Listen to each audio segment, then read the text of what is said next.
Okay, so this is the Q&A part of the meet and greet. It's pretty simple.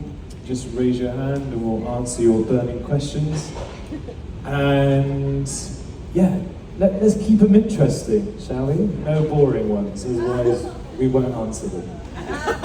Yes, madam, we'll start with you. How did your collaboration with Brian May come about? How did our collaboration with Brian May come about? Well, very long story short, on the 2020 record that we did in COVID, Strange Days, obviously we had like Joe and Phil from Def Leppard appear on one of the songs, and both of them were obviously long-time friends of Brian. I just basically badgered Joe until he gave me Brian May's details. Okay.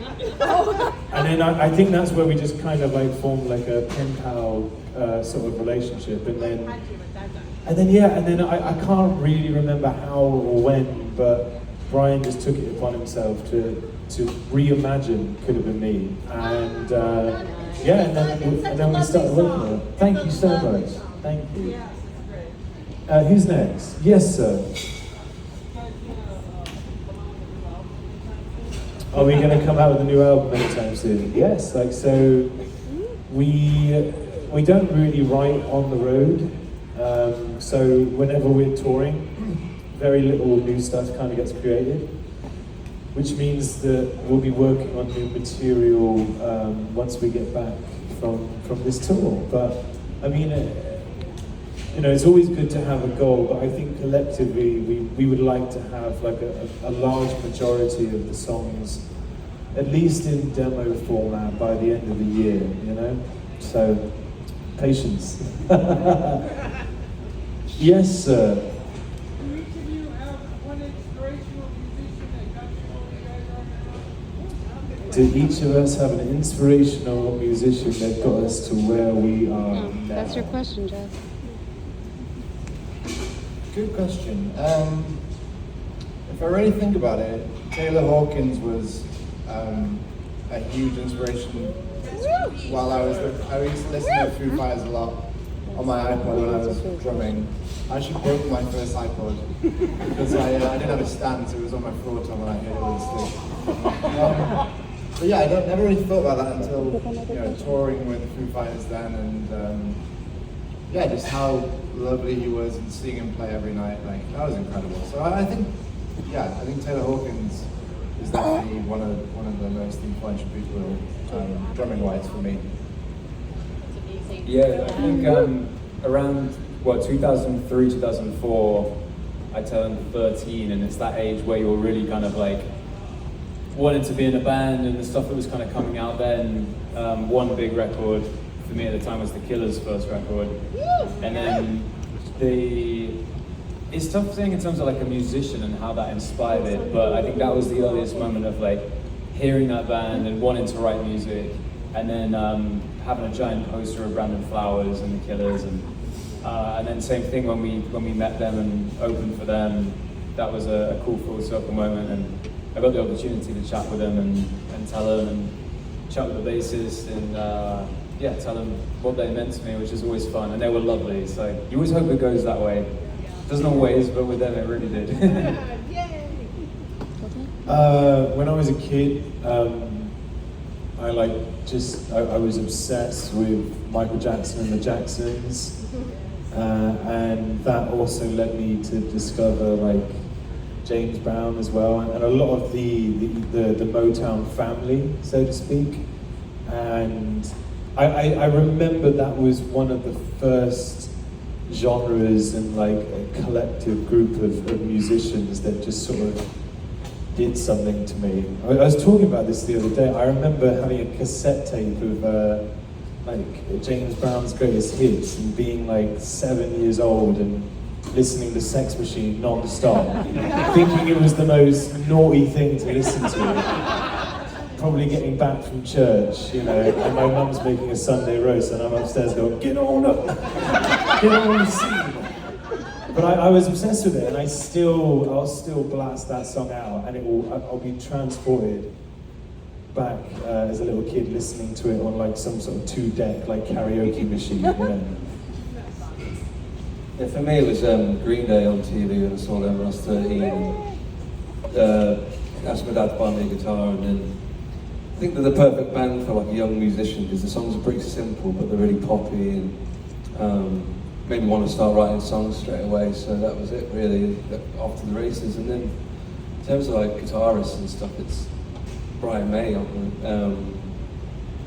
Keith Richards and Billy Joe, Noel Gallagher. But yeah, so yeah, I'd say Green Day was the first one for me. Who's next? Since you have the mic, tell me a little bit about your signature guitar line, if you can buy it in the States or just in Europe or what? Yeah, so it's Rock and Roll Relics is the company. I've known the guy that makes these in LA called Billy Rowe. There's actually a band called, what's it called? Shit, I can't remember. Oh, sorry, Billy. But he's from this area, that's what I was trying to remember. But yeah, it's a semi-hollow body. It's available to buy in America, but they're like custom ordered basically. So because they take a long time to make, they're all handmade, hand painted, and it's like the black and white Union Jacks, which is cool, but sparkly, single P90. It's the Union Slack is the name. And well, it was a gift actually. I gave one to Billy Joe from Green Day as like a thank you for the inspiration, which was really cool to be able to do that. But yeah, you can order online, and we're hoping to get more in shops soon, but it just take a long time to make. So, but I'll be playing it tonight, so we get a nice upfront look. Yeah. Next, you. Who do you really want to collaborate with? Who do you want to collaborate with? Good question. It's a good question. What are you thinking, boys? We've done a lot of collaborations.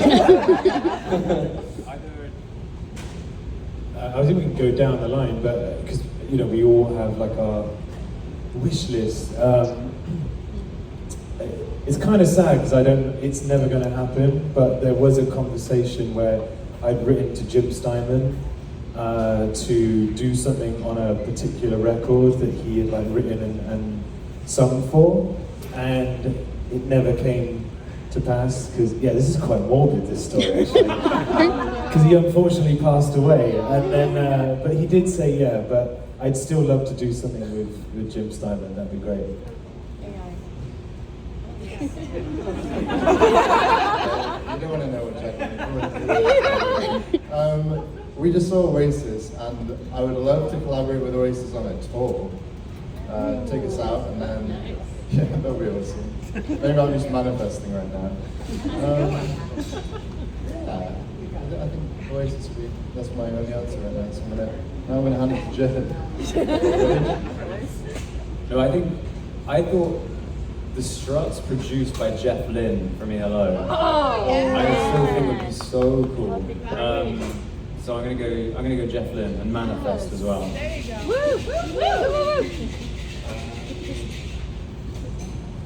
Green Day. Green Day.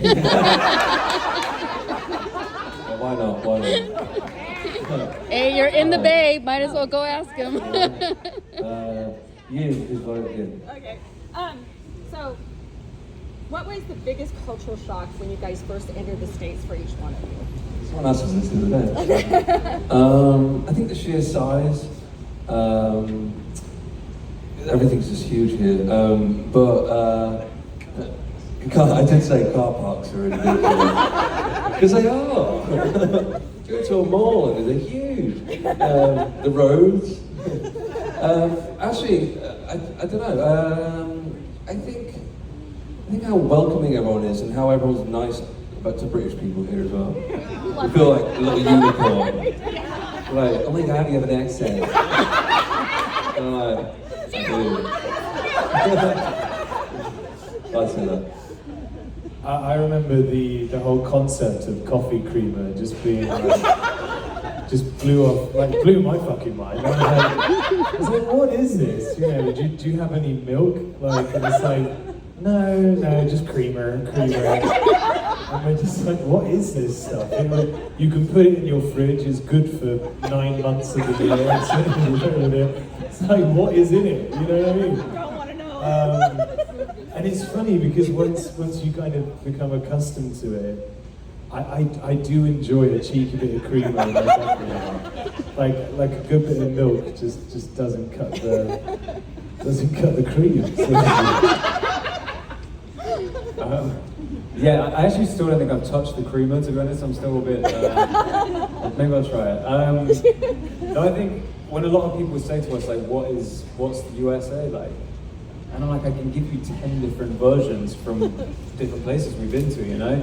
Yeah. So it's like, to kind of echo Adam's point, we've definitely noticed there is like a cultural, as with the Brits, like a lot of our humor and like our spirit is based on kind of shitty weather and being a little bit sad, being it together.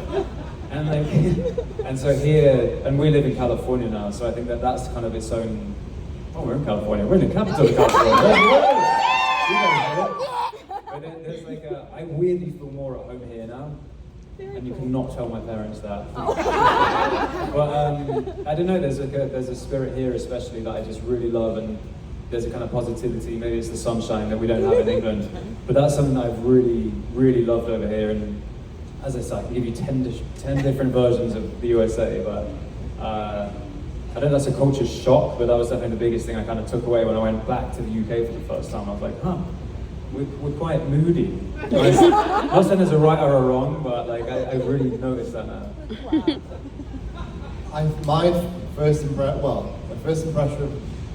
of America was Grand Theft Auto.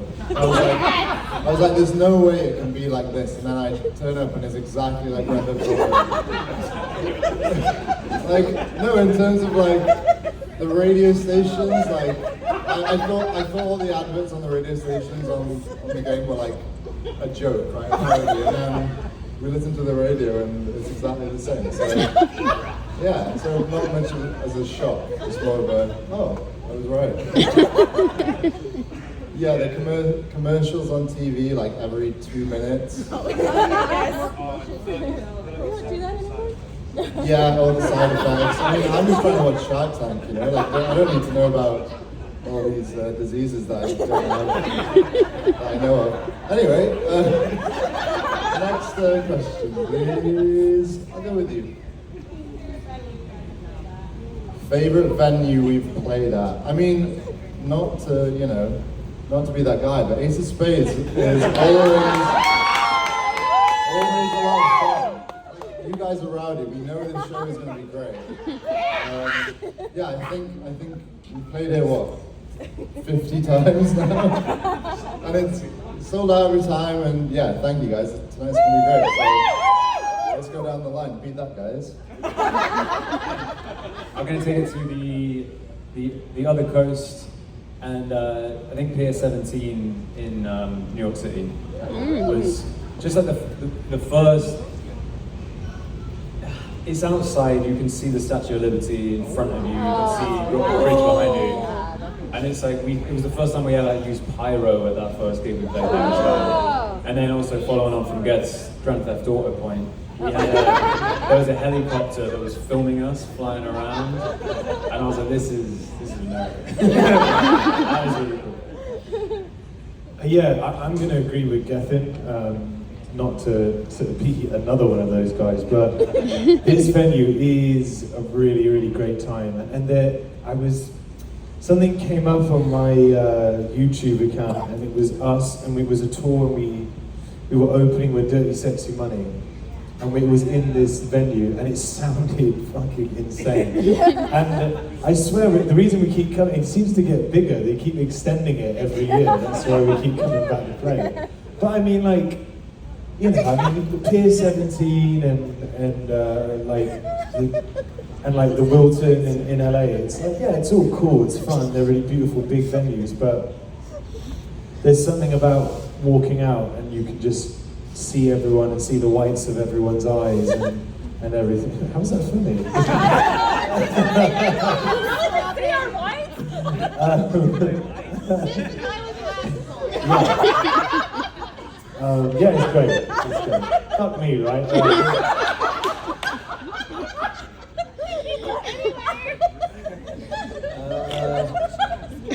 Guys, so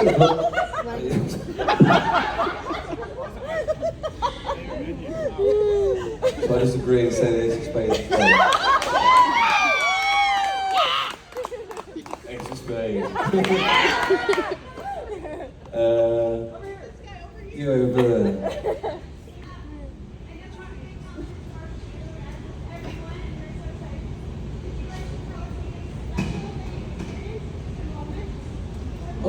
On this tour, a special moment for this tour. Yeah. Right now. Oh yeah.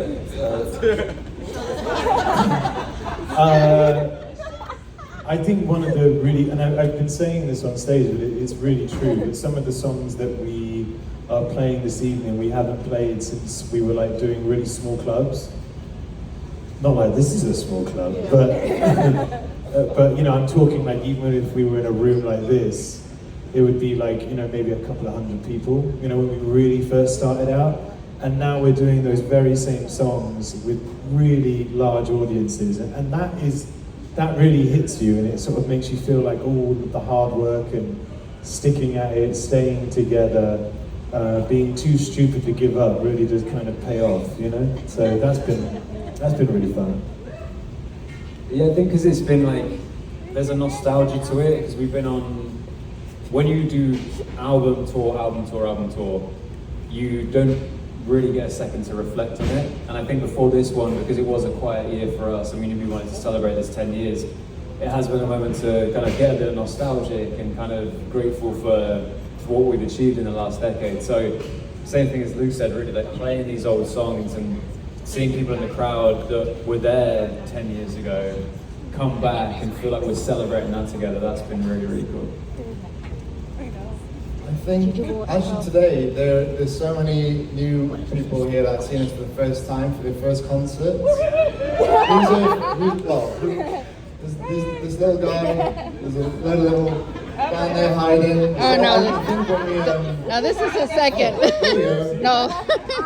What do you guys like to do for fun except for music? Oh, okay. What do we like to do for fun? So we have an Xbox on tour that we play FIFA against sometimes. That's fun. Walk around the city, try and get some vibe before the show. You know, just pick up the vibe of the city. Yeah, same kind of thing really. We're kind of frozen in time as teenage boys. So yeah, a lot of when we're backstage, yeah, it's lots of video games and also, well, not. I know Luke doesn't like to write on tour, but I think Adam doesn't stop. I'm answering for you now. Adam doesn't stop playing guitar like all day, and so writing stuff and coming up with ideas, and that's always fun as well. So. Yeah, and as Get said, exploring. We get to see a lot of the world in this job, so try new food and go to fun places. I do the complete opposite. I won't leave the bus nor the dressing room. I have no interest in the culture, nor the city that we're at. Once you've seen Sacramento, once you've seen it. Once you've seen New York, once you've seen it. Once you've seen all these places, you've seen it, you know. So I take great joy in sleeping most of the day. And then when I feel guilty about it, I'm like, I look myself in the mirror, I'm like, it's fine. Do you know how hard you've worked to be this lazy? So that's what I do for fun. Yeah, I'm a pretty simple person. Football, video games, music. That's it. Yeah. Pretty simple. We've got one more question. So.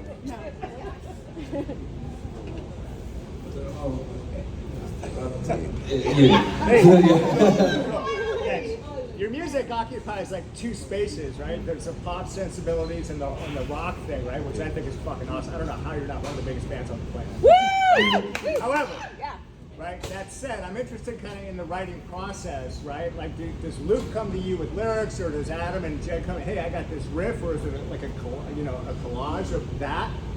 And, or who brings the pop sensibility into the rock thing, right? Yeah, I think, yeah, good question. So, writing process and stuff, I think it's just different every time, to be honest. It's like, sometimes it'll be something I bring, or Luke brings, or Jed, or any of us bring really an idea. We're trying to do more stuff where it's just the four of us writing and getting in a rehearsal room and just kind of jamming ideas, because I think we've always had that kind of, like the pop sensibility, especially with melody, and I think we're all fans of pop music as well as rock music and everything else. And to me, well, I'll speak for myself, but like, I love pop music and I love pop melodies. I like catchy choruses, and it's always what I've been drawn to. So I think, and I feel like that's just the DNA of the band, and I think it just comes naturally to us. But I don't do anything. Yeah, no, I would just say every album's kind of approached slightly differently. I mean, the first one was very much myself and Ads working with like a few different sort of like producers that kind of really helped us like get the sound out. It really wasn't sort of like a bandy like record of everyone jamming and all this kind of stuff.